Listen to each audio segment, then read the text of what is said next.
Have you got a coffee today, Jack? I've had 2. So we had the round table, didn't we? And That went I had one for that. And then we should update everyone about that. Go on. yeah.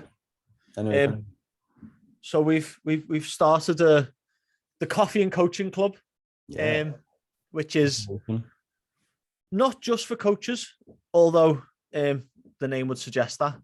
It's for anyone within the fitness industry, but not anyone, just people within the fitness industry who actually care about being good in the fitness industry. So I don't want we don't want just you like run of the mill PT who is just in it to make a couple of quid and doesn't care about like turning up on time or all that kind of stuff. Like, if you care about delivering a good service, if you care about leveling yourself up, if you care about your clients, then we want you in the coffee and coaching club. In all aspects of the fitness industry, though, so like SMTs, physios, like any kind of sports performance, strength and conditioning coaches, personal trainers, transformation coaches, doesn't matter. And the goal is to just create a community and like a network of people to bounce ideas off and to just help us all level up. Be surrounded by like-minded people who are all just concerned with growing and becoming better. Sorry to cut you off, my favorite saying, or one of my favorite like quotes I've ever heard, like, if you're the smartest person in the room, you're in the wrong room. Yeah. Yeah, absolutely love that. So that was kind of the thought process behind it, really, wasn't it? Just fill the room with sick people and we'll all just level up together. So we decided to do WhatsApp, didn't we? Not Facebook, because no one fucking uses Facebook. So we started the WhatsApp chat this week and had the first roundtable this week, which was fantastic. We just finished it before we started recording this podcast. Looking forward to next week's one. And anyway, so actually, first, advertisements. If any coach listening to this and you're interested, obviously just drop us a message. But Jack, what coffee have you got? It was a neighborhood, and I want to go and buy some neighborhood beans from. They've got a thing in Bootle Docks, haven't they, where you can go and buy their coffee there. Because I love it. It's so nice. It's so heavy in it. I've actually got neighborhood at the minute. I live pretty much right next to the watering can in Greenbank, and they use neighborhood, don't they? I think so, yeah. Well, you said they do. But yeah, got a latte for the first time in like, I'd say a good year and a half. Oh, Ross has put your cows up. Yeah. Cows have gone up and fucking the lattes are back. The lattes are back. It's getting to the point now where calories are that high that I'm just like, I just need food I just need some calories. Like I'm not I seen your story this week, just like chomping a malt loaf in the car. Like, I was like, wow, this food's gone right up. At like 9 p.m. at night, just chomping a malt loaf. I love it. But no, the best thing about bodybuilding, for someone who loves food, like, I'm a proper food fatty. Like, if I didn't work out, if I didn't go to the gym, if I didn't love fitness, I would have serious weight problems. I would. Like, because obviously I'm more conscious of what I eat because I train and stuff, but I eat a lot now and I'm controlling what I eat. Yeah. So if I didn't have the massive energy expenditure and I was like a graphic designer who just sat on their desk all day and then didn't go to the gym and went home and watched TV, I would be massively overweight, 100%. It's dangerous, isn't it? Yeah. But what's difficult at the minute is like the carbs are like ridiculous. Not ridiculous. They're like quite high, but they're ridiculous in comparison to the fat. Yeah. So it's like very hard to not go over me fats and like getting every bit of me food from just like pure carb sources. So I'm just fucking full as fuck all. What are your fats on? I think they're on like 60, pretty much. 55 or 60. Carbs like 400 or 500. Carbs are 550. That's a lot. It's a lot. Yeah. Just snorting cream of rice like 6 times a day. It's pretty much just like, just eat your carbs and your fats will be hit. Yeah. And maybe you can have an egg. Yeah, maybe, but why waste? Why waste fat on the egg? So yeah, that's fun, but it's really not fun this week because I had food poisoning this week, and literally just can't even eat at all. Like I just ate my normal breakfast this morning, and it was like 6 days ago I had it, and I just can't. I just feel like I'm gonna throw up after everything that I eat. Legs the other day took me like 3 hours to train it, so literally after every set, had to go and stand outside for like 20 minutes. It was ridiculous. Yeah. And we only have like 4 sets anyway, and I like say, well, I do now. You don't. I don't. You do about fucking 400,000 million disgusting metabolic sets. Do you know what though? My legs are massive. My legs look boss. Yeah. Like, remember we were like, I can't do the low volume stuff on legs. I can do it on pretty much anything else. But when it comes to legs, my knees just like I tried putting the hack squat in JD, and I managed to get like 3 rotations, I think. And then on the third or fourth one, my knee was like, "What are you doing, lad? This is 4 leg days in a row. You've done the hack squat now. No thanks." No. And was hobbling for like 4 days afterwards. So we've said for ages that I need to just do high volume for legs, but I wasn't doing cardio and I wasn't doing anything that even looked like cardio. So I was like, high volume. Yeah. It's a bit cardio-ish. Whereas now it is essentially a high volume session.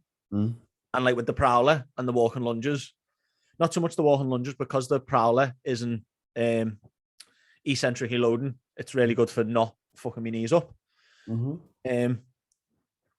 my legs look really, really good. My legs look better now than when we done the photo shoot. Sick, lad. Mad. I said to Rach yesterday, and that the gym you're going to come to today, the lighting's so good, you're going to love it. But I was like, I look more like a bodybuilder now than when I was bodybuilding. Sick. Pure sheer volume, just absolutely annihilating yourself. Yeah, so you've done legs, 4 sets. You were so close to throwing up. Dr. making it. I had to actually like be a pussy and just take the L on the food that day. Yeah. Yeah, to just take the L. I think I ate like 2,000 calories all day, and about 1,000 of that was I basically ate my breakfast, went and trained legs, and then couldn't eat all day, and then literally ate some cookies and shit in the night and got to 2,000, and it was just like, there's nothing I can do here. Just barely trying to keep it down. I was contemplating just fasting for 24 hours. Yeah. The digestive system was just still absolutely fucked. But it's still bad now. Yesterday was a bit better. Today seems a little bit better again. So hopefully tomorrow I'll be sound. But it's a training day today, so I was gonna do it today and just get it out the way and just see how I am and just be like, yeah, just fast for one day, you'll be sound, crack on, give your digestive system some time to recover, and then you'll be fine again. Appetite will go up. But I'm training pushing and need a fat pump. So yeah need to stroke me ego today.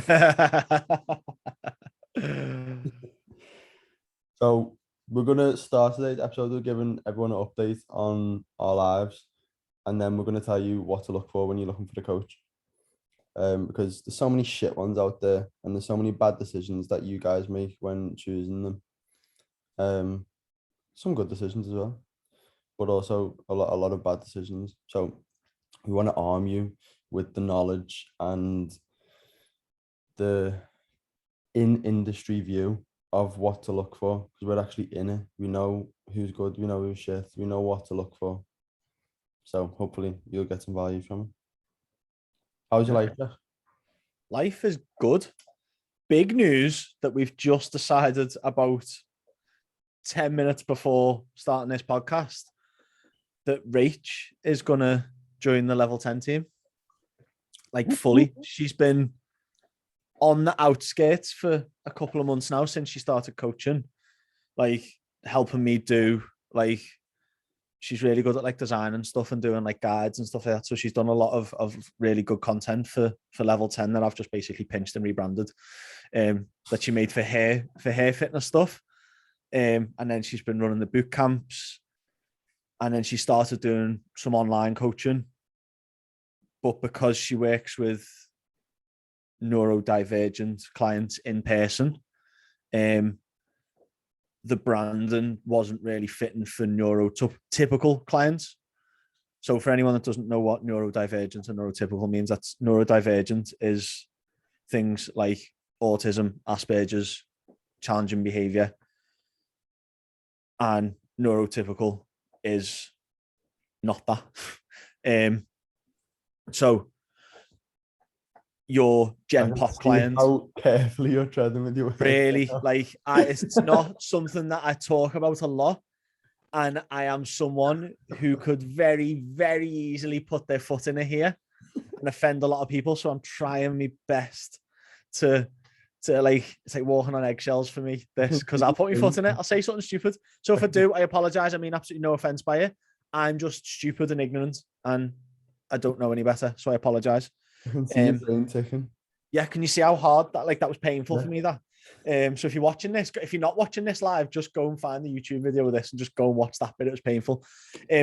But because I work with Gen Pop neurotypical clients, Rachel's going to come on board and do some online stuff with that, which means for me, I get to offer a slightly reduced price point, which means I can offer the service to more people, which is fantastic from a coaching perspective. If you're looking for a coach, then there's a more affordable option than me, but with the same level of support, because you're going to obviously get support from me and Rach when we're working together, and then it also takes some workload off me that we can bring new clients into the business and I don't have to do anything, which is nice for me.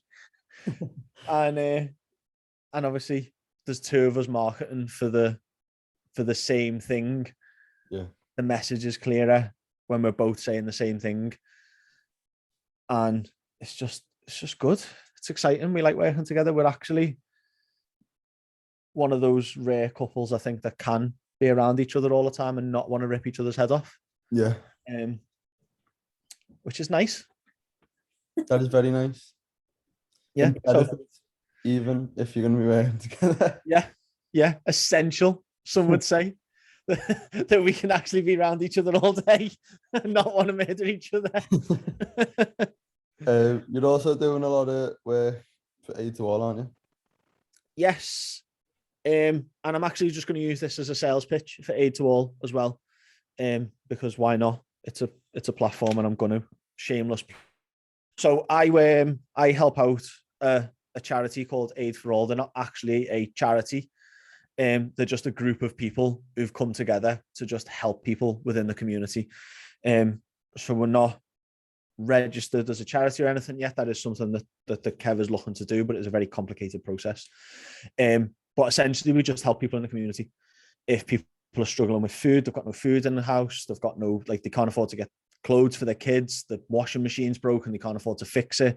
So like this week, the team that deliver like washing machines and all the heavy, like the white goods stuff, delivered the washing machine to a family that have been washing their clothes in the sink, and they've now got a washing machine. I've taken over. Kev is a wonderful, wonderful human. They all are at Aid to All, and it's why I love volunteering there, because they're just great people that just want to help. Kev's massively busy, runs his own business, got his own family, and all the stuff that comes with Aid to All as well. He was like, can you take over this portion of the business? So I deal with the like food parcel side of things. So when people need food, we send them our food parcels. So I've took over managing that.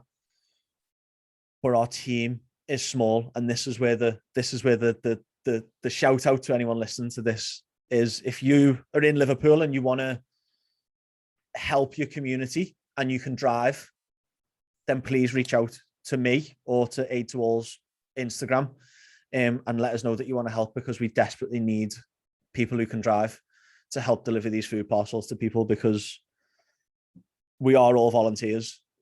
Everyone has got their own lives and their own jobs, and I run this business, and everyone else has got their work, and we've only got a small team of people who can drive and do these food parcels, but there's a massive demand for them, and we're only getting busier, because Scousmar, if you know her on Instagram, done a shout out for Aid to All a couple of weeks ago, and they've now got an extra 6,000 followers because of it.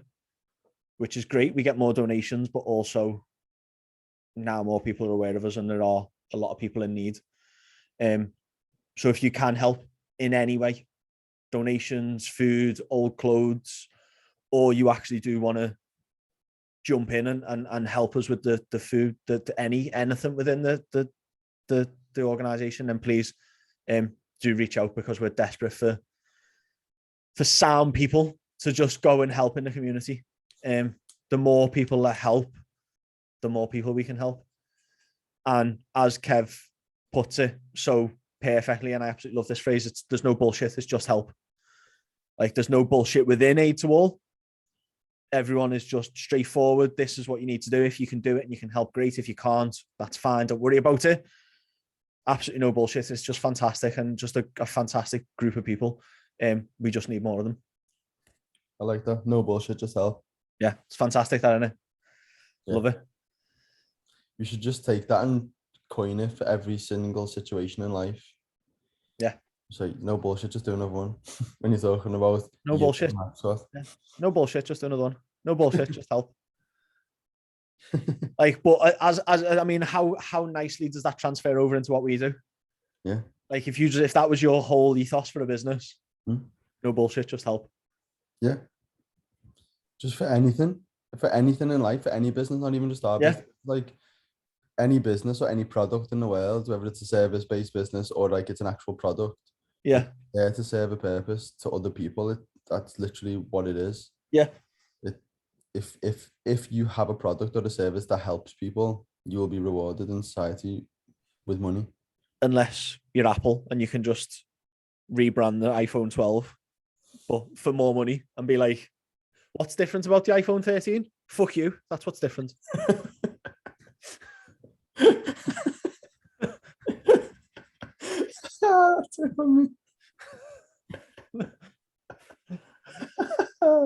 I don't know why that's just doing so much. Literally though, like, here's the iPhone 12. Yeah, right. Hang on. iPhone 13. Yeah. What's different about it? What's different is we want £500 more. Fuck you. Give us a. I'm actually dead.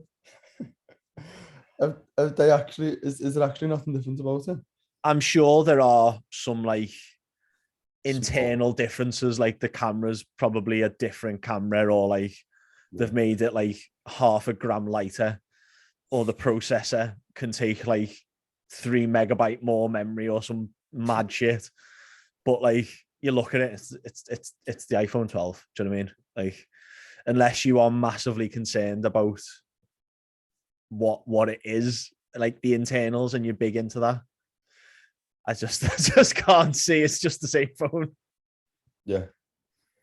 But fair play to Apple. Yeah. They'll make a load of money off it. Yeah. People will buy it. So it's right. What should we speak about? Oh, actually, wait, my life. What's going on in your life? I'm sitting here giving a full-on backstory, and you don't tell us about your life. What's going on? Yeah. So what you look for in a coach? Nah. My life. I don't know if I've mentioned it on the podcast yet, but I've got a coach now. Which is class, which is just fucking fantastic. Just to have. He's Ross Byrne, if anyone knows who he is. A very, very clever dude. I think he's one of, like, I can see where he's at now, the trajectory that he's on. Yeah. He's going to be the best. Like, I can just see it in like 10 years. He's going to be like at the level where like everyone in the industry knows him. Yeah. So it's nice that I've jumped in with him now. But nice. He's actually like still got availability. Yeah. He's in charge like $2,000 a month. But it's class. Learning a lot from him in terms of not so much like the actual systems or anything, but like just like things that are going on with me. I can bounce questions off him and just be like immediately just a very coherent reply in my language, because you know me, Jack. Like, I need like absolutely everything just it has to make sense and it has to be in a logical order. And like, I need to know every single detail on why something's happening in order for me to feel invested in it.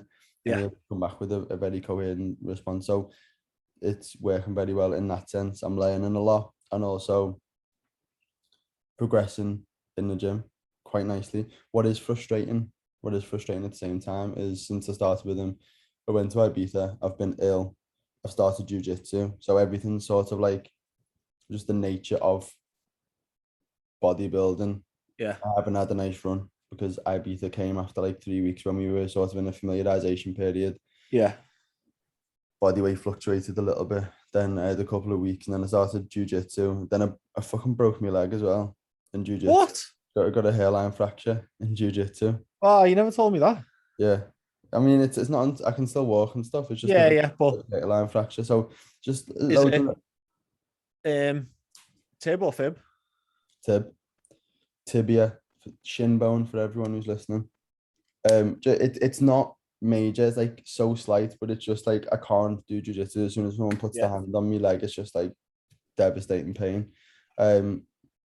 So there's been like introduction to jiu-jitsu, therefore we need to scale back on bodybuilding volume. We need to become accustomed to that. Need to find a nice level of workload that I can actually recover from and progress with, and then finding a level of food and all the things that just come naturally with coaching and familiarizing yourself with a client and a coach. It is what it is. So this first sort of, I think I've been with them for about 6 weeks. It's been frustrating because I haven't actually had a nice run yet, but very excited for that. I'm just feeling excited and hungry to attack the gym. Do you know what? I actually had a similar conversation with one of my clients the other week about that though. That happening while having a coach is better than it happening not having a coach. Yeah. Like I had a client and they were like, oh my God, the past couple of weeks, like this has happened and that's happened. And I just feel like I'm not making any progress. And I was like, I'd rather you come to me every single week with a problem. Like, otherwise, what would be the point in me existing? If you just turned up every week to Ross and was like, yep, smashed it, smashed me training, smashed me food. And Ross goes, okay, do it again. Like, yeah, why would you be paying him? Do you know what I mean? So I said, like, good, as long as it's not the same problem. Yeah. As long as you're not coming to me every week going, oh, my protein's still low, still not hit my protein target. Oh, I haven't worked out again this week. Yeah. Like, if it's the same issue, then that's me. Yeah.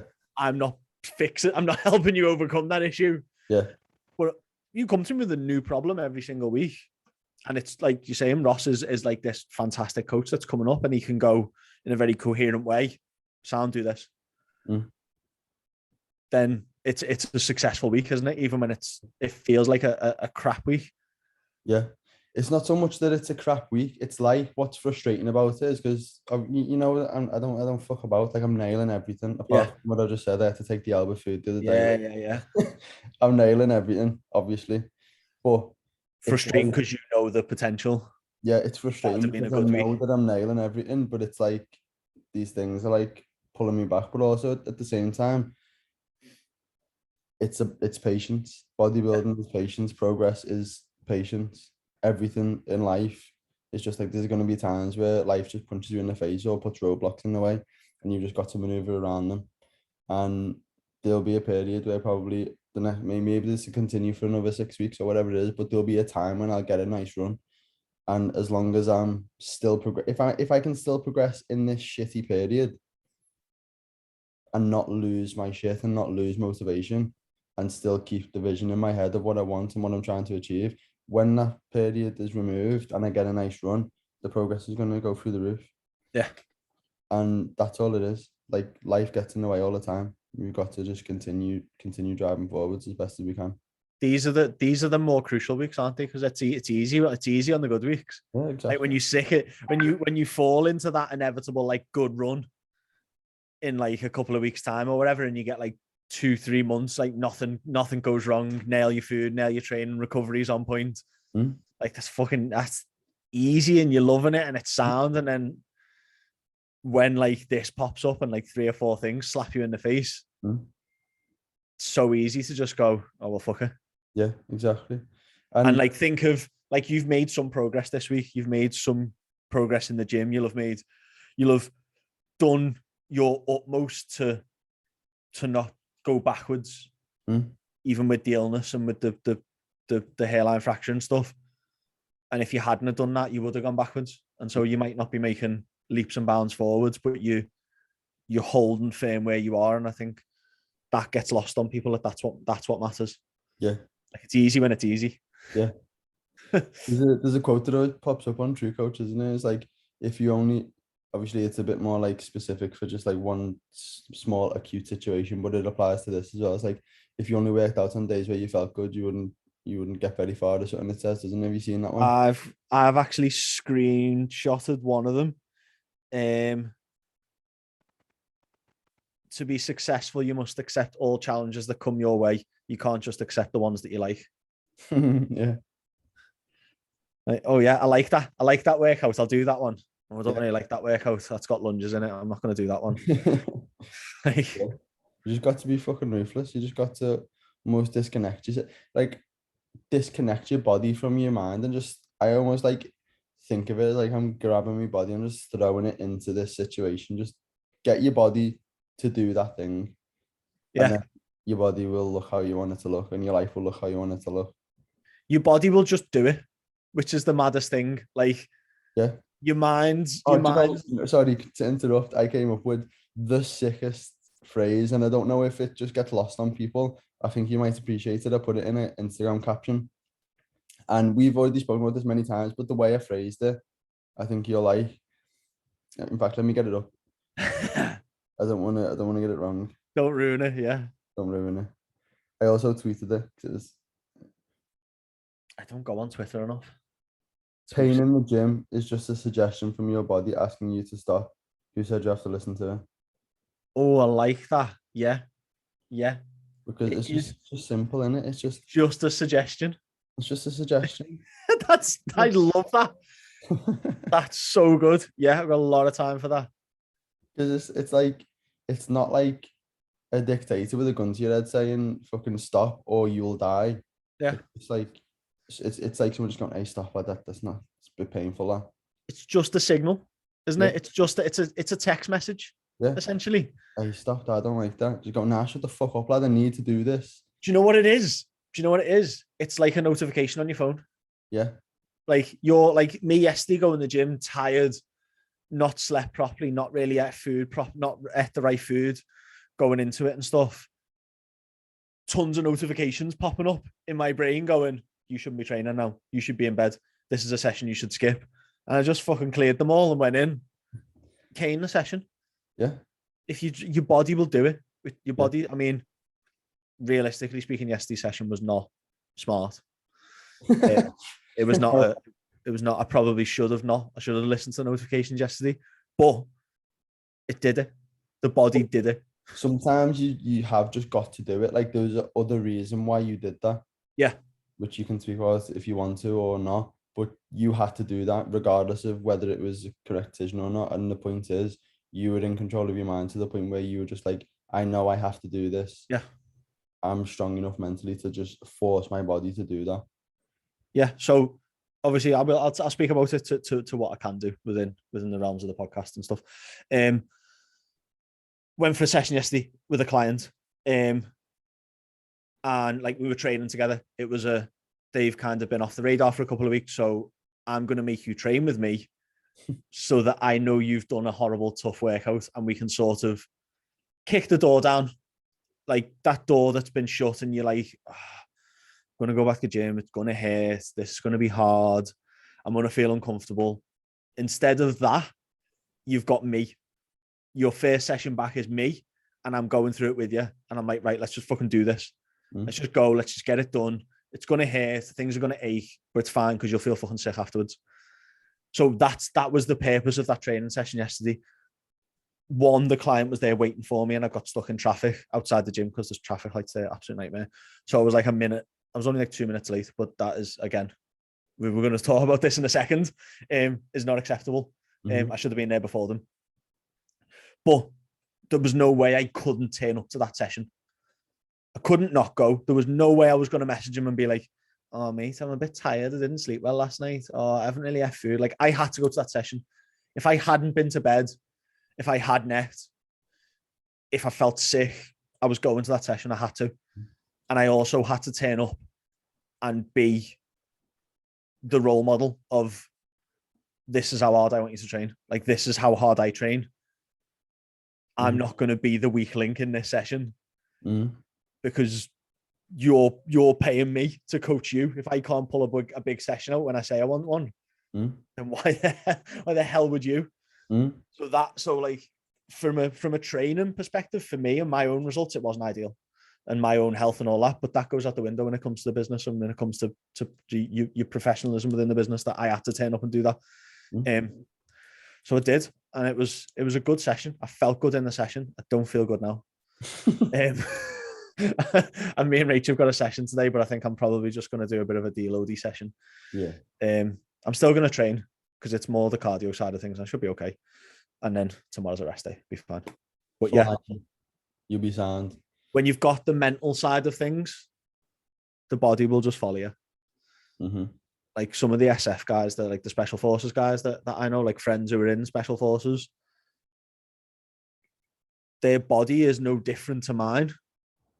Some cases their body was in way worse shape than mine, but their mind at that point was so much stronger than mine, and they just crushed everything that got through at them. Like some of the fitness tests and some of the mental tests that they get put through in the selection process is insane. So they do 2 weeks of, is it 2 weeks? It might be 6 weeks. I think it might be 6 weeks of hills in Brecon in Wales, which is just horrendous terrain to walk over. And they're like loaded marches. So they're carrying kit on their back. And the loaded marches get further and further and further. And they have to navigate themselves. So they're using a map and compass, trying to find their way through day, night, checkpoint to checkpoint. And it starts at like 10K, 20K, 30K. And then on the last day, the final assessment, I actually can't remember how long the hills phase is. I know it's long enough that like they're doing it every day, 5 days a week, just getting bashed into the ground for like 6-7 hours a day, carrying over 120, 130 pounds of kit on their back. And a guy who's in or was in, who's a friend of mine, come and told us when he passed it, he was like, him and the guy he'd sort of buddied up with around the last task. So you do, on the last day, you start in the morning, you go out and you do 20 or 30 kilometers. And then you come in, get some food, and you go back out and you do about 65, 70 kilometers in the night, straight after, no rest, straight back out. And that's the final one. And that's just the start of 6 months. That's the first phase. I think it's 4 weeks. And that's the first 4 weeks of a 6 month long selection. But he was like, on that last one, we were broken. He was like, they've got blisters, they've got like they'll have like stress fractures, like minor ligament damage, like massive inflammation, like systemic inflammation because you're not recovering. And he was like, we were just, I mean, I don't condone this. And this is the squaddy mentality, but he was like, I was just taking painkillers. The two of us were delirious. Yeah. From painkillers to get through because we were in physical pain. And he was like, I don't really remember the last phase of it because I was a little bit out of it. Mad. And it was like that was their minds, just like, I want this. Yeah. That's how much I want to pass this. And the body did it. And it's just, if you just want to do something enough, you just get your body to do it.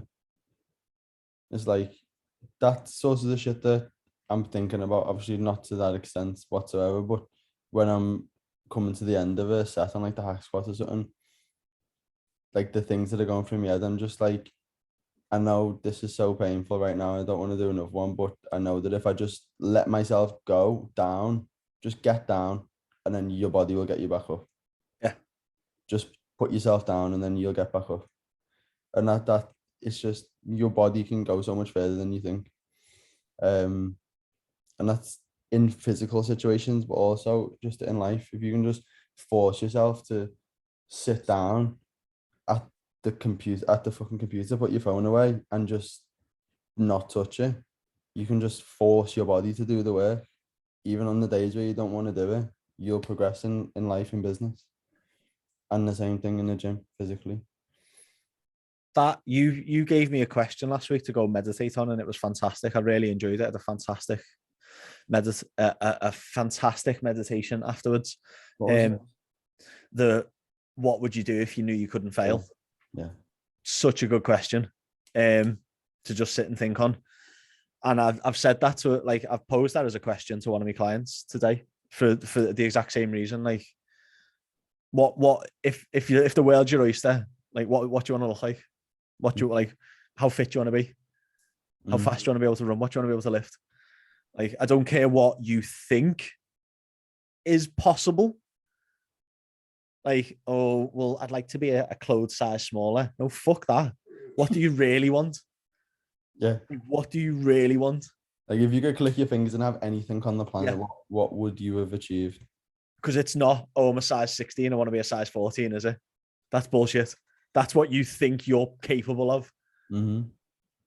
Like, but if you had a genie with 3 magic wishes to transform your body, you wouldn't say to them, "Oh, just make me a clothes size smaller." But yeah, like, so that's what I want to know.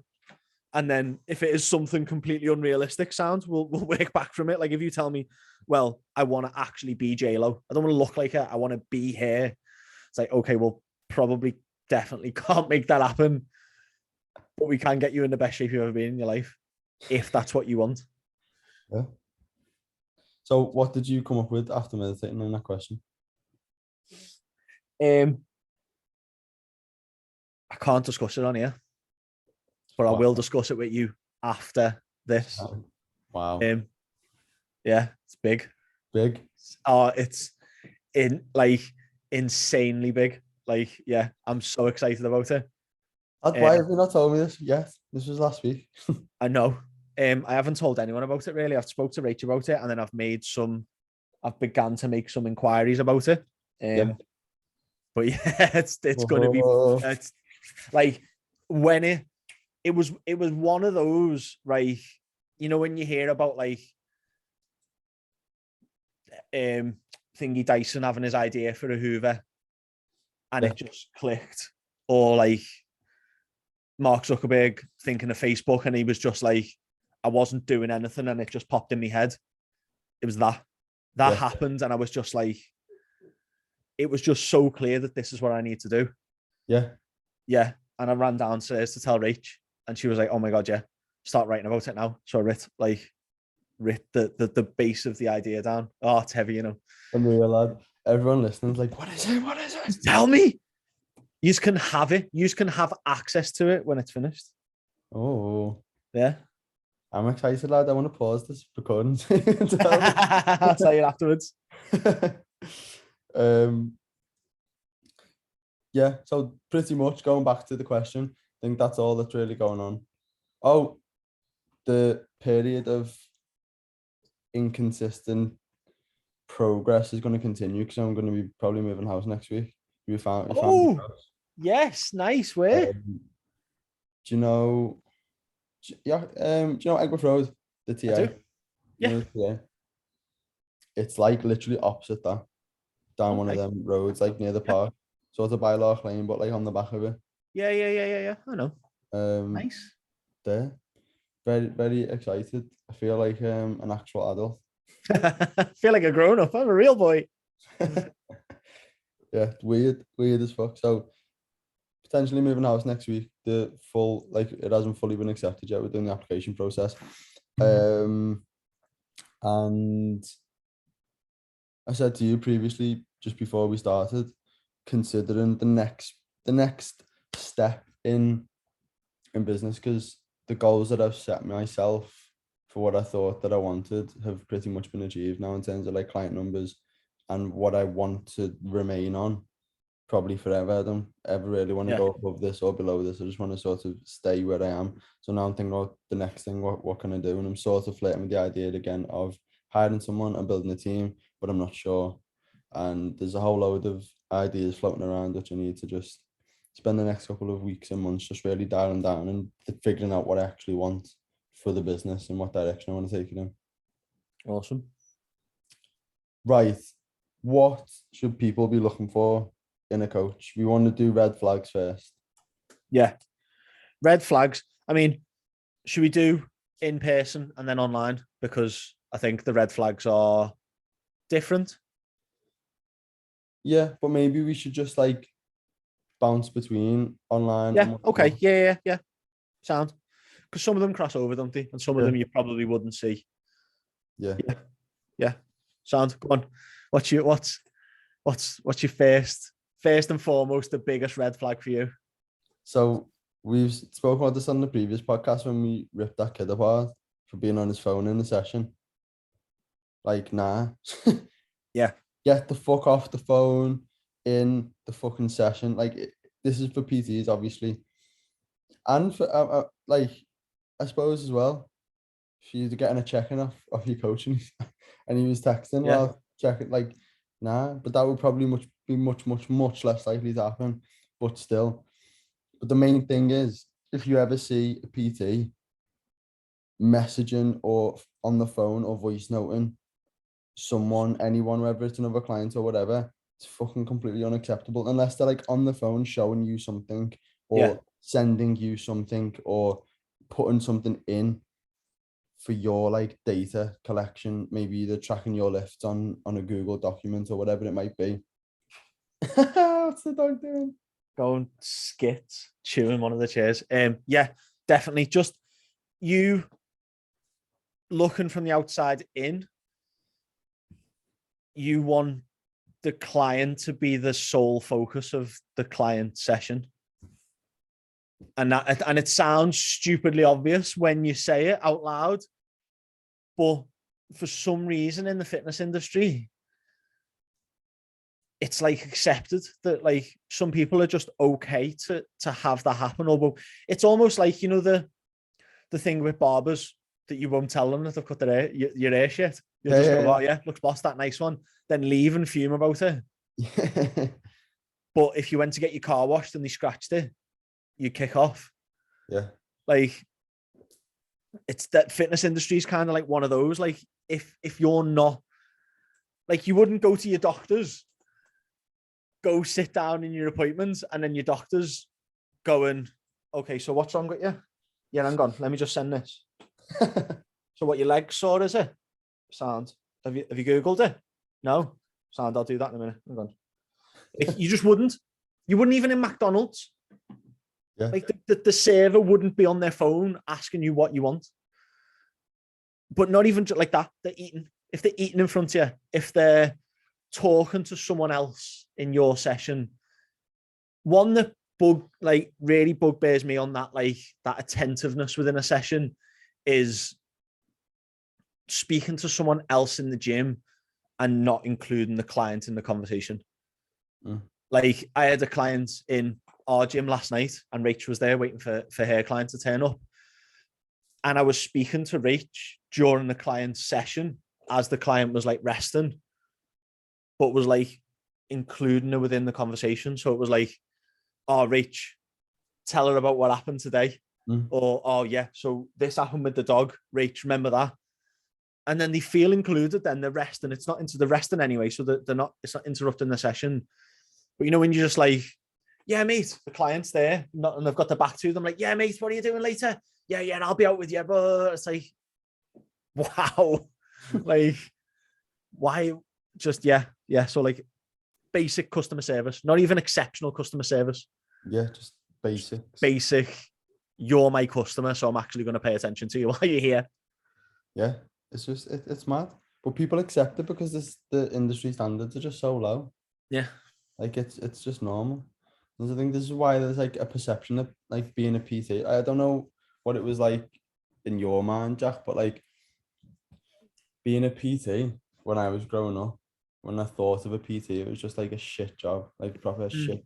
Not even like a shit job, but like not like a shit job like a bin man or working in Mackey's or something where people are typically like, nah, just don't do that as your job. But it was just like a very... You've just pissed a load of people off there. All the bin men and Mackey's workers now are just like, fuck this now. Yeah, well, no, honestly, actually, to be fair, bin men get paid all right, so that's sound. But like it's stereotypically seen as like just you don't want to be a bin man, innit? Yeah. You're fine with smelly rubbish all day, and you're going on with the sound paycheck, then sound. But also, I'll be honest. If you're working at McDonald's for your whole life, then you should probably have more ambition. But if you're fine with that, then that's fine. But if you have ambition and you're not happy at McDonald's, get the fuck out, because do you want to earn minimum wage for the rest of your life? Yeah. And that's not to piss anyone off. It's just literally seriously, like, actually have the conversation with yourself. Are you happy earning minimum wage for the rest of your life? If you are, happy days. If you're not, then do something. But that's a side note. Being a PT was like viewed as like just a shit job. Like PTs are just fucking muppets who go to the gym. Do you know what I mean? Like that's what I viewed them as. Yeah. And that's probably why people don't expect high levels of customer service or high standards from PTs. To be fair, I thought that even while becoming a PT. It's why I initially become a PT. Yeah. Because I loved going to the gym and I loved talking about the gym and I loved people asking me about the gym and I was like, what? So I can get paid for this? Yeah. Easy. I'll just turn up to the gym. I'll just do some workouts and I'll just get off. Easy. Yeah. Turns out there's a bit more to it than that. Well, it depends how good you want to be, I suppose. Yeah, whether there's any more to that or not. It can be that. It can be that shit job if you want it to be. If you want it to be. If you want it to be lucrative and fulfilling, then there's a lot more to it. What? So just going to point out we both drank simultaneously again there. Yeah, in case you're wondering what that break was, we didn't have an awkward silence. Yeah. So point number one is like basic customer service. Replying within a reasonable time is a good one as well. Like if someone's taking like 2 days to reply to you regularly, and like to be fair, I had this conversation with someone yesterday. They sent me a 14-minute voice note, and I was like, listen, like I will listen to that on Thursday. And it was like, like I don't have time to listen to that. But in general, a decent reply time is quite essential, I would say. Would you? What you call it? Like not standards, like expectations, like set expectations for reply times. Yeah. Like if you message, so like I tell every one of my clients, message me any hour of the day, but between 8:30 at night and 8:30 in the morning, you won't get a reply from me. Mm-hmm. And I will reply to you unless it's urgent, unless I see like I've got no training in my program tomorrow. I'll be like, okay, yeah, I'll go and sort that now. But if it's like, I don't know, it's just like a general question about like, have you got some ideas for what I can have pre-workout? Yeah, it's 10 o'clock at night. I'll get back to that tomorrow. Like that can wait. Do you know what I mean? But I don't just blank them. Like they know that going into the process. Yeah. That. Obviously, I think it's essential to outline that from the process. Whatever your reply time is going to be, making sure that we both sort of on the same page with that. But yeah, I mean, sometimes stupid questions, just I'll reply in like a day or two. Like, if you ask me like a stupid question, then if it's like sometimes there's nothing wrong with stupid. I don't like to send a stupid question because all questions are valid. Because if you ask you need to know. You don't know the answer. You don't know the answer. But if it's something like why have you, why is this like this?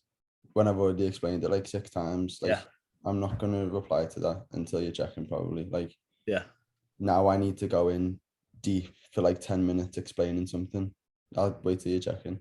But other than that, rapid responses. Like or on the flip side,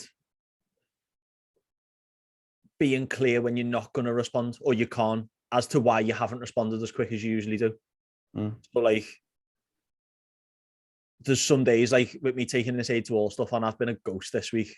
Not been a ghost, but I've not been able to be as attentive as I normally would. So like check-ins on Monday, we had a ton of stuff go on with 8 to all on Monday and Tuesday. And I just had to say to the clients, I was like, look, it's 9 o'clock at night now, and I'm only just stepping foot into the office. If you get a check-in tonight, great. But more than likely, most of you will get a check-in Tuesday/Wednesday morning.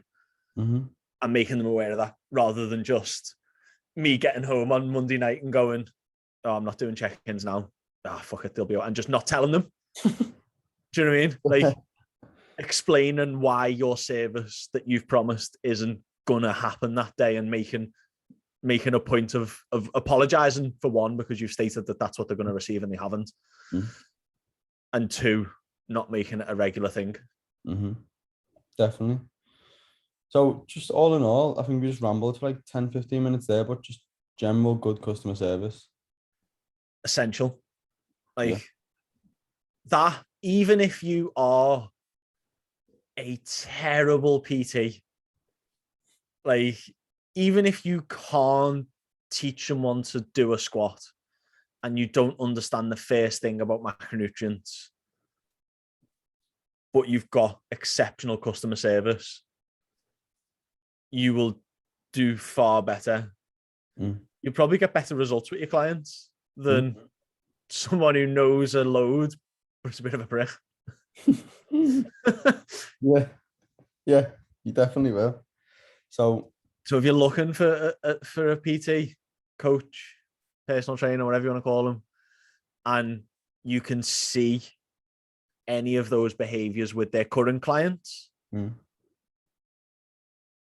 probably like step around them. Or like you be able to see it with PTs, but like for online coaches, like going, if you know any of their current clients, just go and speak to them about what they're like to work with. Best one to do services for like. that. Yeah, on an online thing, like, you know, you see PTs tag their clients, or you see coaches online tag their clients in stories all the time, and like resharing and stuff. Just go message one of them, like, hey, I'm interested in working with this person. What are they like? Yeah, exactly. I think another major thing is that just you click with the person and they do what you want them to do. What do you reckon we speak about first? Yeah, are they someone that you align with? Like, not just they've got good quality, like, before and afters, because like the first gym we ever worked at has got a huge bank of before and after pictures, massive bank of them, but their ethos, their method, I don't condone. Yeah. So if you want to lose weight, but you're going to someone who is solely there to get a before and after picture a lot of the time, not all of the time, some of the time, that coach will only be concerned about the before and after, not you, if that makes sense. So health can sometimes, not all the time, health can be ignored in the pursuit of a transformation photo. If you're okay with that, great. But if you're not, and you go into the process wanting to be healthy and lose weight, and you think, okay, well, yeah, boss before and after pictures, they've obviously lost a load of weight, it can end up putting you in a bad position down the road. Yeah. I think their values have to align with yours. Yeah. So like, if you don't give a fuck about your health, then go into someone who literally won't give a fuck about your health too, and will just get you shredded and peeled, and then just be like, see you later. Would be great. You get exactly what you wanted. Your values align, and you get shredded. Probably be quite cheap, and happy days. You might be a bit fucked at the end of it, but remember, you don't care about that, so it's fine. Yeah. So you get what you pay for. If you are more concerned with health, or not even that, if you're just more concerned with, like, maybe you want to have a relationship with your coach where you learn stuff, right, well, if you're looking at your coach's content and they're quite educational in the way that they speak, then you probably know that, right, you're going to work well with that coach. You're going to get a lot of value from that person because they're going to educate you. Whereas if you're not bothered about that, it doesn't matter if someone's educational. If you see someone starting to talk about with using all big massive words and trying to sound clever in that, and you're not bothered in the slightest about learning anything, that's not the person for you, because they're going to start chatting shit at you for hours, and you're just going to be like, oh my God, shut up. You're going to put your check-in on ×2 on Loom, and you're just going to sit there until they get to the good bit where they say, right, increase your food then. After that big 10-minute spiel, increase your food, bit more fucking volume on the chest press, go. So you need to sort of understand what it is that you want from a coach, and then find the person with similar values that's going to be able to fulfill that role that you're looking for. I think a good one is, how do I put this? Like, are they people like you? Are their clients not necessarily people like you, but are they people like you want to be? I don't really know how I'm trying to word this, but like where I'm at now, I wouldn't necessarily come to you as a coach, even if I wanted to look how your after pictures look with your clients, because of who I am and what your process entails, if that makes sense. Yeah. That might make sense to you, but people listening might not. Your values are not aligned with mine currently. Yeah. So like the people that I work with, they're concerned largely with creating unbelievable physical condition and just working hard and just grinding and just dedicating everything to the process and becoming and getting in unbelievable shape. Whereas your approach to coaching now, or just no, let's not even speak about you as coach, but like you as a person, you're not so concerned with like progress in the gym. You're more concerned with like coming in, becoming healthy, improving week by week, but not necessarily asked if you add a rep to the hack squat.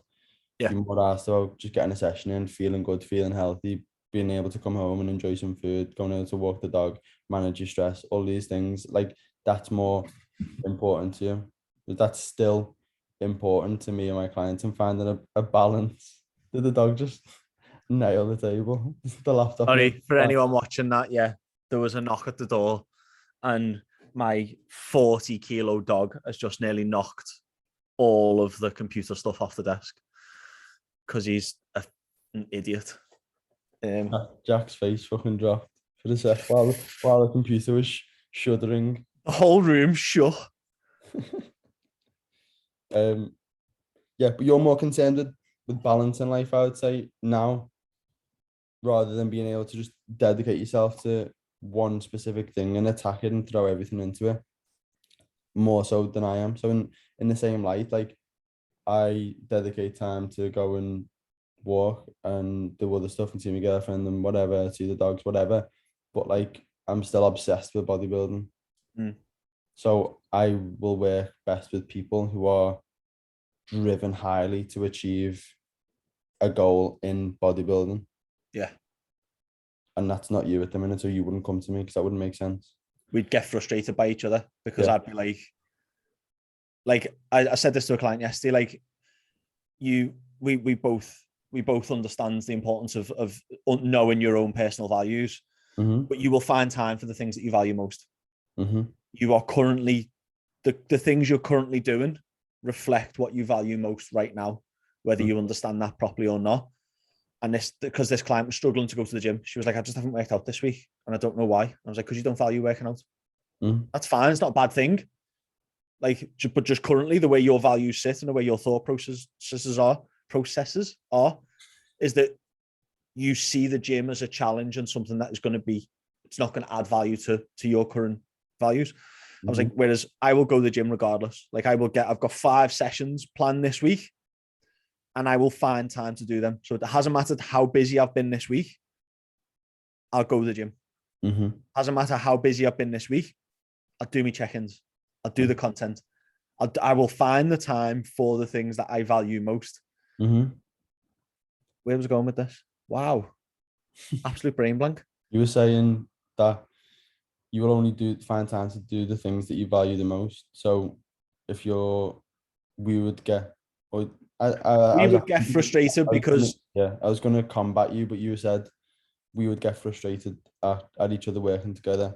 yeah, I think that's not true anymore with me, but I understand what you're saying. I'll combat you in a minute, but go on. okay, interesting. I think it would be a challenging coaching process because yes, I will go and train. If the training session's in, I will go and train. But if I want to order a pizza on Friday night and not track the macros for it and not track my calories and let me wake up on Saturday, Sunday morning and me check-in not be in the direction that we've set the goal to be necessarily for weight that week, then I'm not going to bat an eyelid at it. Yeah. Because I've trained out. Do you know what I mean? Like that's not a high enough value for me in terms of what I weigh and my body fat percentage and how that's going to impact the training session on Monday. Like, am I going to get 1 rep less now because I had fucking a pizza instead of hitting my macros properly? Like, it's just like, it's carbs. Yeah, ticks the box. Yeah, but what going through this conversation has made me think of another quality that you should look for in a coach is empathy. So empathy is like a big word, and it doesn't mean like being all like soppy and being like, oh, I feel sorry for you and all that. It's more, to me, when I say empathy, is like when someone's struggling, not showing them like sympathy, but having empathy to be able to step into their shoes and understand their values. So probably when we worked together previously, I mean, actually, I think I sort of had it then a little bit, but I've definitely got. No, you had it. You had it then. You are a very empathetic coach. You click what I needed at that time. Yeah. So I was getting frustrated then because you were telling me you wanted something. Yeah. And then you were acting differently. So then I couldn't understand what the fuck he's saying he wants to, and he's not doing it. It's like, so my head got kettled, and in the end I was just like, just what the fuck, and just kicked off on you a bit. But then now, if we were to go back into that situation, we just sit down and be like, look, you're saying you want this, but you don't. Yeah. You don't want this. Let's sit down, work out what you actually want, and let's move forward. So it's like when you say we'd get frustrated working together, that would only happen if you had a coach who lacked a bit of empathy, who was like, say you went to someone and they were unable to understand your values and your desires, and you were not following through with the program for whatever reason, and they started getting frustrated and hammering you all the time and being like, why the fuck aren't you doing it? And then you're almost feeling shit about yourself because you can't follow through and you don't know why, and it's just a big downward spiral. It's a terrible situation. Whereas a coach should be able to be like, right, well, he's not doing this. This is why I can read this person. This is actually what they want. Let's have the conversation and let's let them open it up for themselves. Let's let them actually say, I can see it in you now, but I'm going to lead you down a path with this conversation so that you realize it yourself and you're like, oh shit, yeah, maybe I don't want to get shredded. I'd rather me dick works and I just yeah, that raises a good. I was kind of thinking about working with you towards like a bodybuilding goal, which I never would do now. Do you know what I mean? Like if I came to you and said, let's get me ready for a photo shoot now, it would be a massively frustrating process for both of us. But obviously I never would just come to you with that goal now.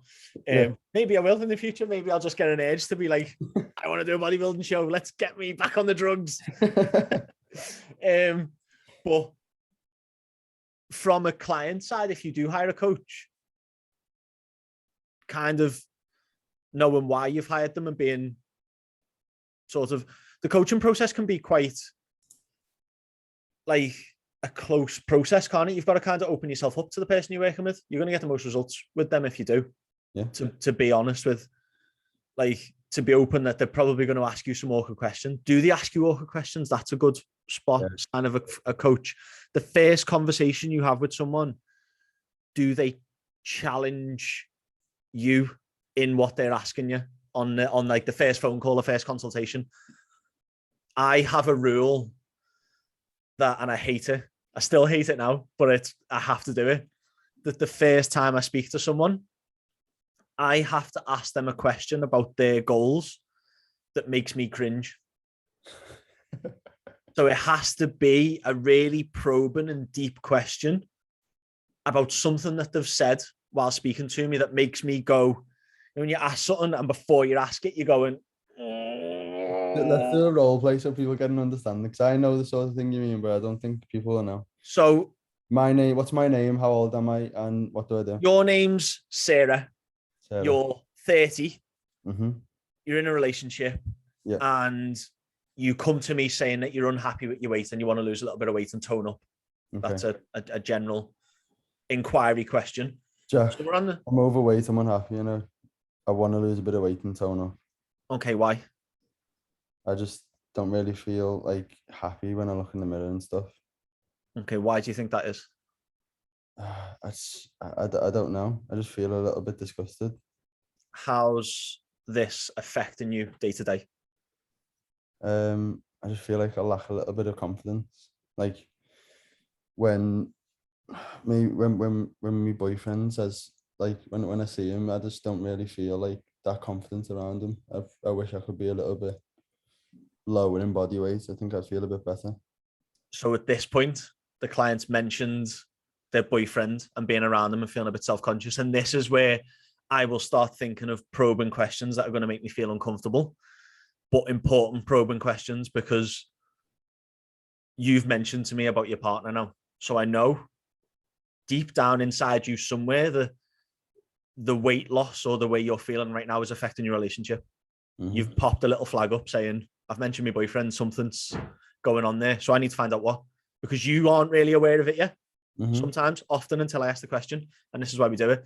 And it usually is a down the line of like, is it affecting your relationship? And they'll be like, well, I don't know. And I'm like, well, how's your sex life? Mm. First conversation I'm having with someone, is the sex good? Do you stand naked in front of your partner? Do you have sex with the lights on? Yeah. Like, will you buy a sexy outfit from Ann Summers and wear it in front of your boyfriend? And they're like, it's an awkward question to ask someone you've just met. Yeah. Or if that was something you mentioned, like, oh, well, you've mentioned your partner, I'm going to ask these questions, because then you're going to go, well, actually, we haven't had sex in 6 months. I feel really uncomfortable with my clothes off. I get changed in the bathroom because I don't want my partner to see me. And I say, right, okay, that's why you're here. You're not here because you're overweight. You're here because you want a better relationship with your partner, and your weight is stopping that from happening. Mm-hmm. Boom. There's the goal. Yeah. And the utility in that is not just for us to have fun and just be like, let's just ask these cringy questions and just have I don't want to ask you these questions if I could not. I don't want to fucking ask you about your sex life. We've only just met. But absolutely essential in the coaching process is having two people on the exact same page, because once your coach and the actual client is in absolute, what's the word, in synchronicity. Yeah. In synchronicity with a common goal, and that's the actual goal. Not like if you just come in and I want to lose some weight, and you're like, yes, sound, we're in synchronicity with that goal. Like, that's not the goal. Like, it's got nothing to do with anything. You don't give a fuck about losing 5 pounds or 10 pounds or whatever it is. What's actually going to drive you forward to pursue all of the hard stuff that you're going to have to do to get there, and is going to allow you to follow through with the stuff, is the actual deep underlying meaning. And if your coach can understand that, because he asks you or she asks you these difficult questions, then you're going to be on the same page. You're much, much more likely to be able to have that person pull you through the mud when you start having a fucking breakdown. Innit? Yeah, 100%. Are they a friend, or are they an employee of yours? Is a good one. So like, this gets definitely why the standards in the fitness industry are so low, or part of the reason why is the people don't view us as a service. And like, I want to be your mate as far as that's going to help you achieve your goals. but I also need to remind you that you've paid me like you would pay a taxi driver to take you to town. You're not trying to be their best mate. You're not asking them to go for a drink on the weekend. You hire them to provide a service to get you from A to B. You've done that with me. Yeah. And is that happening? Or are they treating it as such? And are they pulling you up? Like I told you about we won't get into it, but if a client doesn't check in, if you miss a check-in, if you miss a call, if you miss something, are they asking you why? Because that's what you paid them to do. Within reason, though. If you miss your check-in every week, fuck off. Oh yeah, 100%. I got. But again, it goes back to the client, the sort of friend coach, the friend service relationship thing. That at the start of a call, like, do you ever get someone and they say, "Oh, I'm going to be a pain in the arse"? Yeah. I was listening to a podcast on, I can't remember who it was who said this, and it stuck with me ever since they said it. And they were talking about, they'd asked them this question, like, what do you do when you get a client that says, "Oh, I'm going to be a pain in the arse, mate"? And they were like, I tell them that they're not. He was like, they're either going to work or they're not a client of mine. Yeah. Like, I'm not here to like buddy around and go, "Oh yeah, okay, I know you're a pain in the arse." Like, no. No. You've asked me to help you do this. I will help you do this. If you don't do this, then what's the point of you being here? Wasting both our times. I'm wasting your money. So what we've covered so far, have we got anything else? You made some notes before. We've covered good customer service in general, empathy, and making sure that your values align. Actual results, like not. That's a fucking good one. Like actual results, though. Yeah. Like actual results that align with what you want. Like if you look at my page in comparison to Jack's page, like the results are different, but they're still both fucking boss results, depending upon the lens with which you look for it. So if you come looking for the body composition, a body transformation, Jack's page will probably look less appealing than mine would. But if you go to, if you're looking at it through the lens of, I want to become more confident in my physique, I want to lose some weight, I want to become fit, I want to become stronger, I want to improve my relationship, like all of these things, if you're coming at it from that lens, Jack's page will look fucking 10 times better than mine would. But it's just depending upon what it is that you're actually looking for, which goes back to, again, like, you need to know, first of all, what your values are and what you're actually looking to achieve. Are you going to say anything else? Yeah. On the results side of things, like the results can be misleading. Like I actually see, I didn't realize how prevalent it was until like I seen people openly talking about it. Nick Mitchell, owner of UP, one of the biggest transformation personal training businesses in the world, arguably. Yeah, I think so. Has people rip off his before and after pictures all the time. They just go on the website, copy and paste the photos and put them on their Instagram. Mad. And some of their transformations are incredible, like really, really good in really short amounts of time. And people are just ripping that off. So like, is there people talking about it? Not just the photos. Have you got like a testimonial? Have you seen actual clients on their story talking about it, like looking different, like dig deeper than just a picture? What are they saying in the story? What are they saying in the caption? Like, because the pictures are great. Everyone loves a before and after picture. They sell. They always will do, because whether you agree with it or not, people want to look better. It's as simple as that. People are superficial. First thing you do when you see someone is look at them. and whether you think that's right or wrong, that's the way of the world and always has been. Animals do it all around the world. So why would we be any different? We are animals. We are animals. We're the stupidest ones. We're the only ones that pay to live here. That made me laugh. So like dig deeper because it's the internet. Do you know what I mean? And on the same thing as that, the followers of like booty workout influencers that have got, oh well, they must be good because they've got 100,000 followers and she's got a big bum, so she must be good. Courtney. Like, are you though? Yeah. What are you actually talking about? What are you actually doing? Yeah. And it's the same with men as well. Like if you're looking at a bodybuilding coach and they're just absolutely fucking massive and shredded and they're in unbelievable shape. Or maybe they've got a client who's just in unbelievable shape. And a client, if they've got a client in absolutely impeccable shape, then yeah, probably fair enough. But it might just be like one genetically gifted person. This coach that you're looking at might be just unbelievably genetically gifted. They're taking loads of gear and they didn't eat anything for like 6 months. And now they're just in boss shape.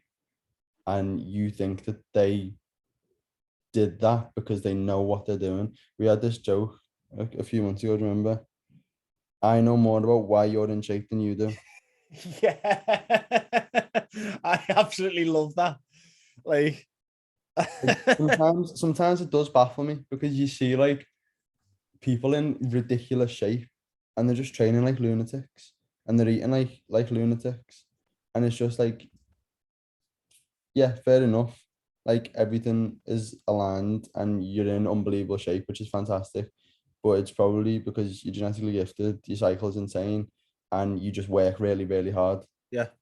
Like you probably could be in better shape, but yeah, you don't know why you're in that shape. You've just been told eat chicken, rice, and broccoli 6 times a day, and just go into the gym 5 times a week and do stuff, and then take this massive cycle, and then you'll be massive. Like anyone could do that. Within the realms of possibility, like pretty much everyone could do that if they just annihilated themselves with a big cycle and ate consistently and train consistently. Like you'll be in great shape. Doesn't necessarily mean you're a good coach. Yeah.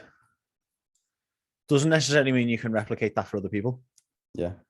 Because again, it's the same thing. Like you might be able to do it for yourself, but if you don't have the empathy, your values online with the person, and customer service is shit. If you get like, if you can find 200 people just like you, you'd be a great coach. But as soon as someone turns up who isn't exactly you, you're done for. Yeah. There's not a chance. So is there anything else you think we should speak about?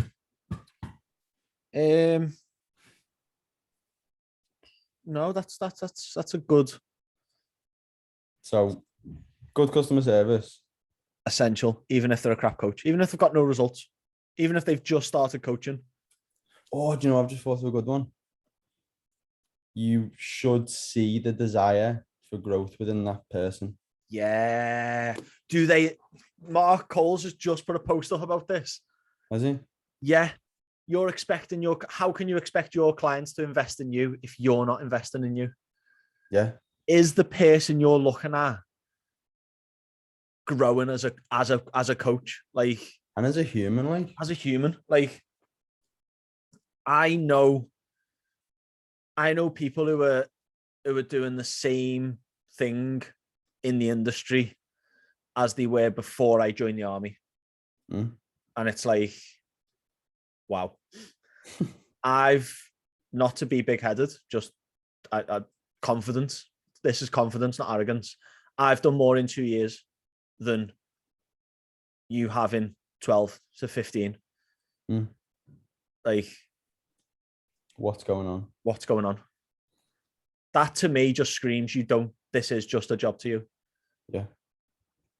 But again, it potentially not even it is just a job, because there could be some psychological things going on, but it's just, I feel like that are blocking them from growing. That probably translates to other areas in their life. There's people who just naturally want more all the time, who are trying to progress in everything, but then some people just haven't unlocked their mindset or haven't been shown how to unlock their mindset, haven't been shown how to whatever. But if you can't see a desire to become better in your coach, but maybe in business, in their own physique, in their own life, then they're probably not going to be able to instill that in you. And if you've already got that, then you're not going to click with that person. If you haven't already got that, they're not going to be able to show you how to do it. Yeah. So you need someone who actually fucking wants to become better, because that's going to rub off on you and is going to allow you to reach your potential. That's actually a fantastic point because let's be honest, 99% of the people who are going to reach out to either me or you have yet to unlock that. And what happens and why, we're getting into the psychology of stuff now. You ready for this? Getting into the brain side of things. The reason why the people I'm thinking of are in the same position that they were before I started coaching, have still got clients, is because the clients relate to that person because they're in the same place. And they're like, I identify with you because we're the same. Yeah. Don't want that from a coach. No. So that's a good point to look for. Even if you are not someone who is currently capable of pushing yourself, isn't looking to be better every week, but you want a coach, your coach should have that, because if they are in the same position as you mentally, you're going to stay there. You're going to remain stagnant. So yeah, that's a very, very, very big one. You almost don't want to identify with your coach. Yeah, you almost want to be like, oh my God, how the fuck does this person motivate all the time? I want that. Like, prime example, my business mentor had a close death in the family and was back working maybe a day or two later. You had the weekend off and was back. Had the weekend off and was back on Monday. And I was blown away by it. I was like, wow, that I don't think I could do that right now. But that's why I've hired him, because I want to be able to do the things that he can do. I want to be able to operate at that higher level within my business. So if I related to him and I was like, oh my God, yeah, I would have done the same. Like if he'd have took like 2 weeks off and gone, oh, I'm really struggling because of this has happened. And I go, yeah, that's what I would have done. It's not going to help me grow, is it? Whereas he does that and I go, wow. Yeah. Fuck. Yeah. He gives a fuck about this business. He gives a fuck about me. He's messaging me the day after saying, this has happened, but don't worry, I'll be in there. I'll be there on Monday. Mad. So impressive. To wrap up, in fact, let's go. Should we rank them in order of importance? Yeah. I think that's number one. Desire to grow. Yeah. Do they display personal growth? Do they do they appear to be growth orientated? Is that a good way of saying it? Yeah. Because not only will that inspire you, but they're going to become better as you go. Like, they're going to acquire more knowledge and be able to get you best results as you go. So that's great. Number one. I'd say empathy. Second. Customer service. Do you reckon? I'd say customer service is number one. Because again, even if they have got this massive desire to grow and they're really empathetic, but can't actually convey that to their customer, then do you know what I mean? Like the guy we were talking about who was on his phone might absolutely love his clients to bits, might be doing a ton of education and reading when he goes home in between sessions. But if he's not actually paying attention to his client when they're in person, it doesn't matter. I think with desire to grow and with empathy, customer service arises naturally. Yeah, okay, yeah, I'll give you that. So, but yeah, maybe if we're going to rank them, customer, without that, it would just crumble. Everything would crumble. So customer service, number one, desire to grow, then empathy. What else did we say? Results. Yeah, results, and that their values have to align with yours. You have to actually do what you want. Yeah. Otherwise, it's just waste of fucking money, innit? Really? Do you see results within the first week? Is a good one in terms of results. I guarantee that everyone that I work with, that if they do what they say, they'll see something in the first week. That's a non-negotiable for me. It's not like you're going to lose fucking X amount of pounds. You're not going to, but within the first week, I want you to go, yeah, this was the right decision. Do you mean physical results? No, like any form of result. So what, depending on what your goal is. So let's say we had the conversation of, I've got no self-confidence in the bedroom. I need to lose weight. And like, I feel like I've got no fucking energy at all. Right. Okay. Well, within 7 days, I can make you feel like you're moving towards that goal. So by the end of the first 7 days, your weight will have changed to some extent. You will feel like you have slightly more energy, or like you are achieving something. There will be some form of structure that you will have done within them first 7 days to make you go, I might actually be able to do this. So so essentially what I guarantee is that I will create a spark of self-belief in you within the first 7 days. Nice. I don't agree that has to be a non-negotiable in a coach though. So the way I like to set things up is like, and just in general, like to see results, I need to understand your body. So like if we're talking about like, yeah, potentially like we're saying, I send you a load of information on do this with your sleep, you'll get more energy, like stuff like that comes straight away. Like here's your nutrition plan, you probably will get more energy, you probably feel better because you're eating vegetables or whatever, drinking more water, whatever it might be. So you'll see stuff like that. But like in actual terms of like weight loss or physical changes, I like to spend a period, I call it a familiarization period, where we establish maintenance calories no matter what your goal is. Spend at least a week, potentially two, working out what your maintenance calories are. And then from there, we have an actual baseline to work from. So if I want to put you in a 1,000 calorie deficit or a 500 calorie deficit, I'm not just guessing, because usually calories, everyone, you might not know this. I was about to say everyone knows this, but you might not know this. Calories that you're given at the start are a complete guess. Unless it's a complete guess. It's an educated guess, but it's completely. It's just like yes, no one without like there's a minute bit of logic behind it, but we're essentially going. Yeah, let's see what happens. Effectively.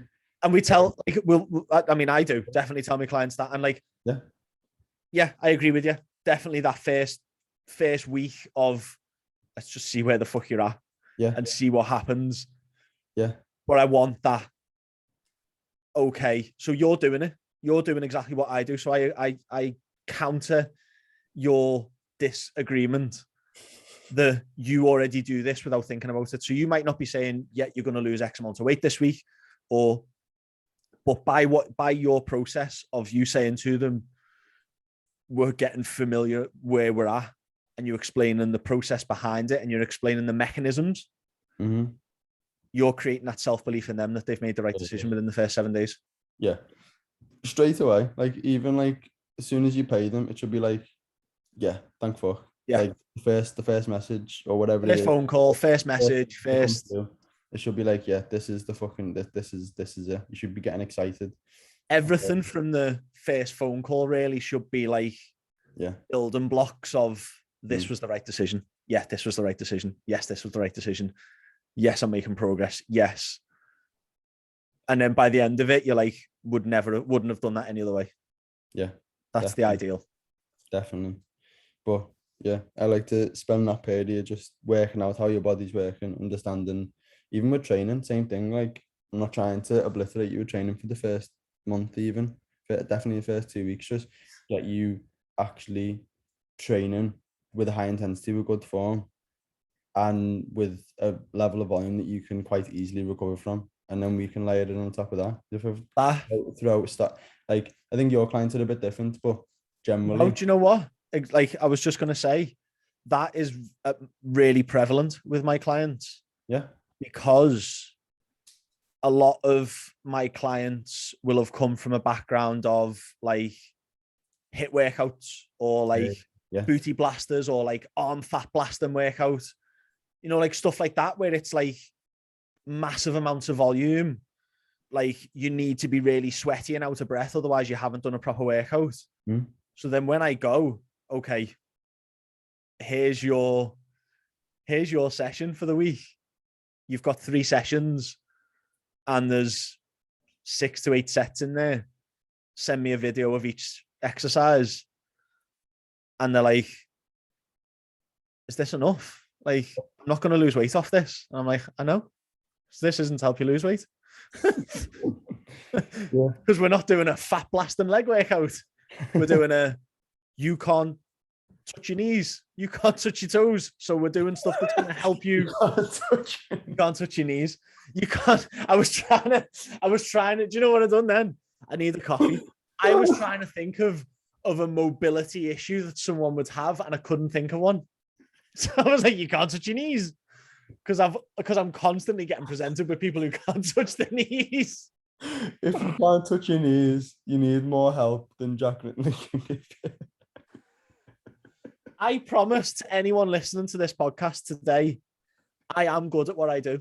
I am. I know today you'll be listening and thinking, how does that guy even still have a business? I do know what I'm on about. I promise you, I do. Go and look at my Instagram when I do stuff and I've thought about it. But today, wow. But yeah, like that is quite common. The food side of things, like, wow, my calories are really high. Like, it's funny, isn't it? Like, like you give someone this stuff and they're like, wow, this food's so high. I'm gonna gain weight, or and then you give them the trainers like it's like 2 working sets. One on certain things, depending upon what your workload is like. And it's like, you're so used to training like 4 and 5 sets on everything. And now I'm dropping it down to 2, and you're like, what the fuck? What's happening? Well, actually, what's happening is now we've got opportunity to build some training intensity. Like, you can't bring true training intensity to 5 sets. Like, you can't do that. So now you've got 2 sets. Obliterate yourself on those 2 sets. Develop some ability to train with intensity. Let's now utilize as an opportunity to understand like what you can recover from. You drop from 5 sets to 2 sets. You suddenly notice, oh, why the fuck's my weight going down? Well, now actually you're working within your recovery capacity. You've actually got some energy availability. Your body's actually working efficiently. You're not fucking tired all the time. And your life is just 10 times better. And you're actually starting to see results straight away. So like 9 times out of 10, everyone's confused at the start. And then you're like, oh, this is actually starting. This is actually working. Yeah. I'm not doing all the things that Instagram says I should be doing. So this isn't right. Like the food one's a big one for me. Coming off like Weight Watchers or coming off Slim and World, or just simply following the calories that MyFitnessPal gives you. Like, I would argue that most people's BMR is over, unless you're a very small female, is definitely over 1,200 calories. Yeah. Isn't it? Really? Without getting some very expensive scientific equipment and figuring out what it is. Your BMR is probably going to be over 1,200 calories. So you don't need to be on 1,200 calories. Yeah. Do you mean like total daily expenditure? Or do you mean? Yeah. No, it's a BMR. Yeah. BMR for people I'm working with who are overweight. Yeah, definitely. BMR is over 1,200 calories. Yeah. Unless you're small, unless you're under 5 foot and overweight, your BMR is going to be over 1,200 calories. Yeah. So MyFitnessPal telling you to stick to 1,200 calories is a load of crap. So when I give you 2,500 calories and your brain falls off because you've never ever considered consuming 2,500 calories, even though you're probably consuming more than that on a regular basis. Yeah, even though you've been consuming 3.5 for the last 10 years. Yeah, even though on a Saturday and Sunday you consume 8 consecutively for 2 days straight. Yeah. So like, I've dropped my calories down to 1,500 because I think you set them too high. Fucking eat 2,000 calories now because I told you to. Like, which one of us knows more? I say it in a nicer way than that, but like, You've come to me because you're having trouble with your nutrition. Yeah. So if I tell you, right, stop doing the thing that you keep doing, please stop. Just for a week. Yeah, I've never had that. I'd kick off. No. That. What are you doing, lad? You fucking muffin. Slap him to do the check-in. On the check-in, hi. So your first task, get your hand, hold it out in front. Right, now headbutt it as hard as you can. Do that 10 times. Make sure you close your fist. But yeah, those are the things you need to look out for in a coach. And actually, that point we just made, where you were saying like results within the first 7 days, like if they're taking that too far, that's probably a red flag as well. Like if it's like if you lose like 5 kilos in the first week, red flag. Yeah. If like, yeah. On the flip side of that, like when we say results, like, I should probably clarify that. Like it's more of the buy-in rather than the result. Yeah. I guarantee that in the first 7 days, you'll feel like this is right for you. I guarantee that you'll be, if you're not happy within the first month, I'll give you your money back. That's how certain I am. But yeah, if it's the opposite of that, it's like, here's your calories. You get an almond 4 times a day for the first 7 days. Good luck. Yeah, maybe question what's going on. Or they send you a massive workout, like for someone from your side of things, like here's 22 working sets. Here's 22 total sets in your first week of working out with me. 2 sessions a day. I've seen that before. 2 sessions a day, 40 minutes cardio. Yeah. Like, I'm not Larry Wheels. Another red flag, which is just a bit of a comical one. It's not necessarily a red flag, but if anyone tells you specifically how much cucumber to consume or how many almonds to eat, no, just no. Unless you're stepping on stage and they're saying like, right, I want specifically like 50 grams of pepper, I want this much like even cucumber though, like that's too far.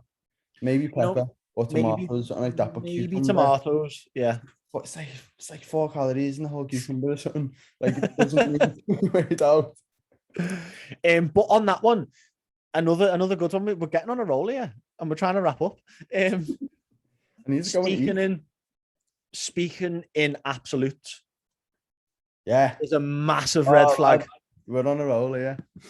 If you've got someone on social media who's a coach and they speak in absolutes, they haven't got a fucking clue what they're on about. Yeah. I will argue that until the cows come home. Yeah.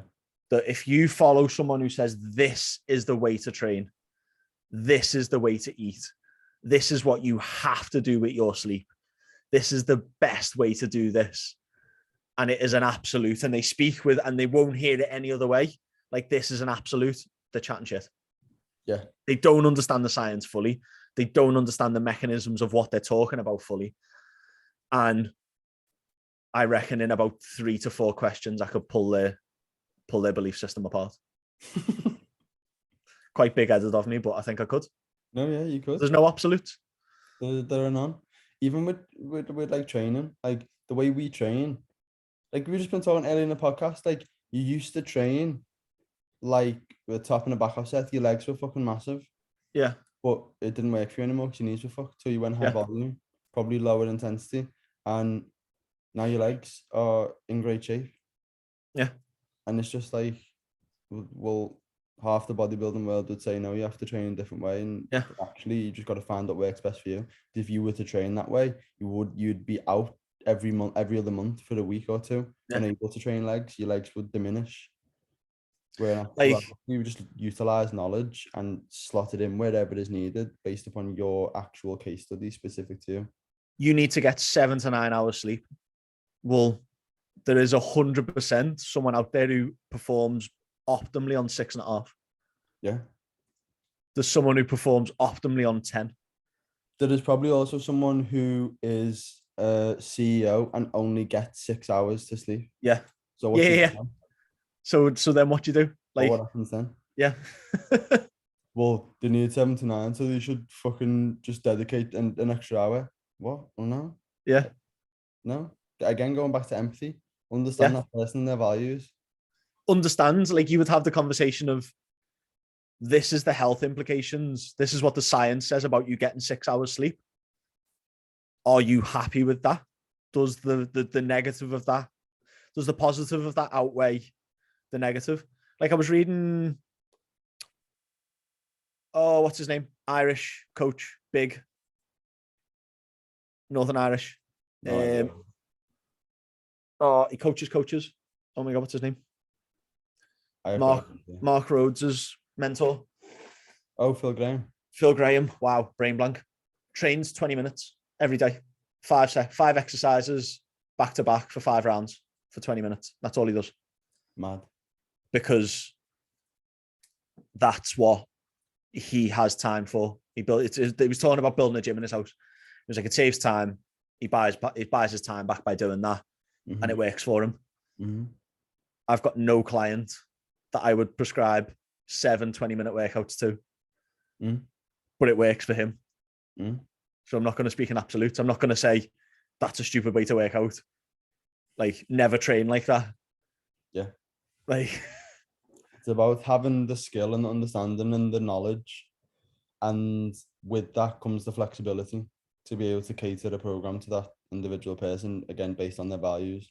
So we almost need, if you're looking for the best coach, we need the culmination of all of these things together, because they're all intertwined. And then you will achieve the results that you're looking for, and you become the person that you want to become. Me and Isaac obviously have all of those in abundance. Yeah. So if you're looking for a coach, you've found 2. Yeah. Well done. We'll see you in the DMs. So in all seriousness, coaching inquiries, if you have any, I have got about 3 or 4 slots left before I'm at capacity. If you have any coaching inquiries, fire them across over Instagram. Are you taking on at the minute, Jack, or are you full?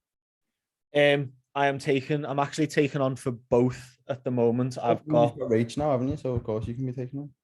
Oh, I forgot all about that. Yeah, I have got, but I've now got a lot more availability online. Forgot all about that. Yeah.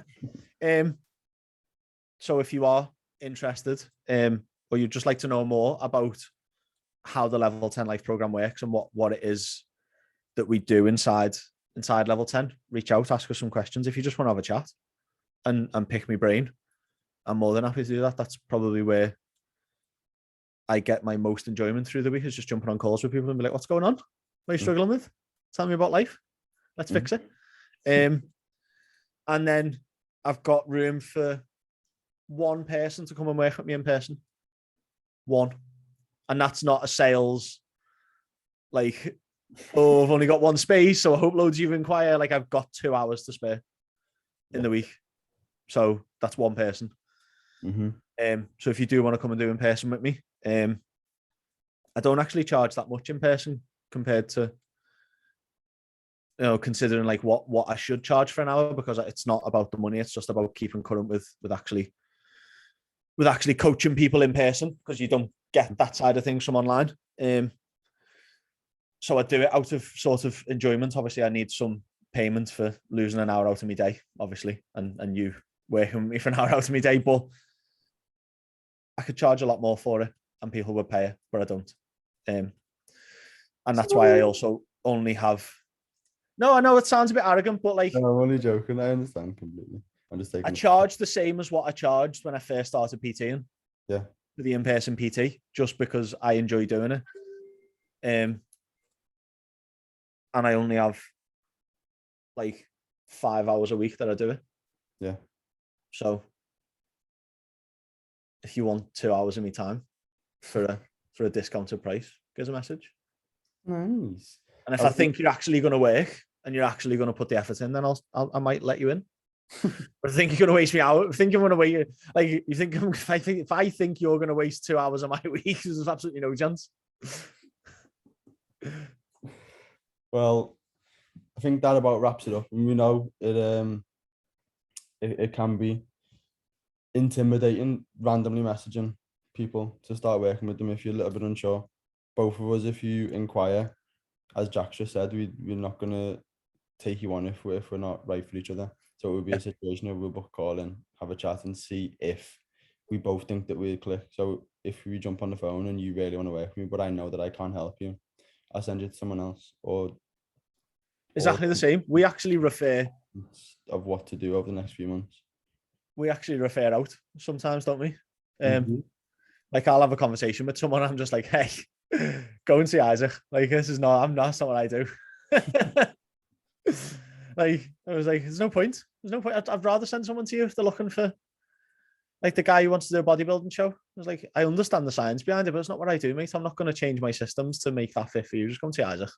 Set up for that. Like his systems are aligned for that. Like mine aren't.